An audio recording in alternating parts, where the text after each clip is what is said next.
Cockroach Janata പാർട്ടിക്ക് ബദലുമായി youth Congress. എക്സിൽ Indian youth cockroach എന്ന അക്കൗണ്ട് തുടങ്ങി യൂത്ത് കോൺഗ്രസ്.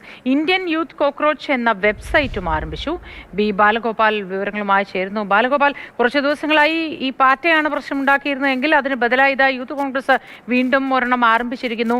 യുവാക്കൾ ഇത്തരത്തിൽ കോക്രോച്ചുമായി മുന്നോട്ട് പോയി അനിയന്ത്രിതമായ കാര്യങ്ങളിലേക്കാണോ കടക്കുന്നത്?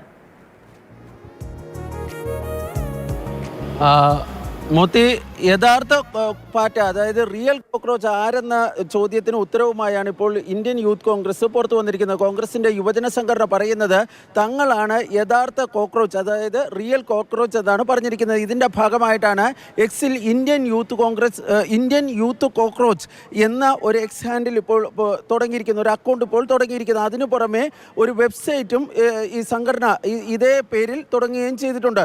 ഇതിൽ പ്രധാനമായും ചൂണ്ടിക്കാണിക്കുന്ന ഈ പോസ്റ്റ് ചെയ്തിരിക്കുന്നത് യൂത്ത് കോൺഗ്രസ് കേന്ദ്ര സർക്കാരിനെതിരെ നടത്തുന്ന പ്രതിഷേധ സമരങ്ങൾ, അതായത് പെട്രോൾ വില വർധനവ്, അതുപോലെ തന്നെ നീറ്റ് ചോദ്യപേപ്പർ ചോർച്ച എന്നിവയുമായി ബന്ധപ്പെട്ട കാര്യങ്ങളൊക്കെയാണ് ഈ അക്കൗണ്ടിലും വെബ്സൈറ്റിലുമൊക്കെ പോസ്റ്റ് ചെയ്തിരിക്കുന്നത്.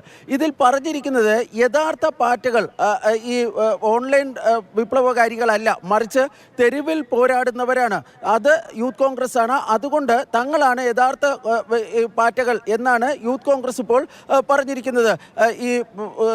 ഈ കോക്രോച്ച് ജനതാ പാർട്ടിയുടെ ഈ സ്ഥാപകനായ അഭിജിത് ദീപ്കയെ പരിഹസിക്കുന്ന ചില പോസ്റ്റുകളും ഇതിൽ ഉണ്ടായിട്ടുണ്ട്. അതായത് ബോസ്റ്റൺ കോക്രോച്ച് എന്നാണ് അഭിജിത് ദീപ്കെ പറയുന്നത്. പക്ഷേ ഇന്ത്യൻ തെരുവുകളിൽ ഇന്ത്യക്കാർക്ക് വേണ്ടി, ഇന്ത്യൻ യുവാക്കൾക്ക് വേണ്ടി പ്രവർത്തിക്കുന്ന ഒരു സംഘടനയാണ് തങ്ങളുടേതെന്നാണ് യൂത്ത് കോൺഗ്രസ് അവകാശപ്പെടുകയും ചെയ്തിരിക്കുന്നത്.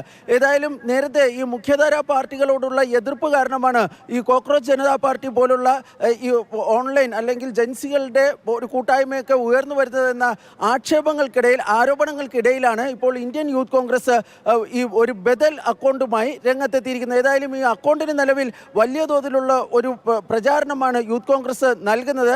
ആയിരക്കണക്കിന് പേർ ഈ അക്കൗണ്ടിനെ നിലവിൽ തന്നെ ഫോളോ ചെയ്യുന്നുണ്ട്. അതുപോലെ തന്നെ വെബ്സൈറ്റിനും നല്ല പ്രതികരണമാണ് ലഭിക്കുന്നതെന്നാണ് യൂത്ത് കോൺഗ്രസ് നേതാക്കൾ അവകാശപ്പെടുന്നത്. ബി ബാലഗോപാലാണ് വിവരങ്ങൾ പങ്കുവച്ചത്. കോക്രോച്ചിന് ബദലായി ഇന്ത്യൻ യൂത്ത് കോക്രോച്ച് എന്ന് പറഞ്ഞ് വീണ്ടും ഇത്തരത്തിൽ രംഗത്തേക്ക് വന്നിരിക്കുന്നു. യഥാർത്ഥ പാറ്റ ഏത് എന്ന് തിരിച്ചറിയാൻ പറ്റാത്ത അവസ്ഥയിലേക്കാണ് കാര്യങ്ങൾ എന്നാണ് നമുക്ക് മനസ്സിലാവുന്നത്.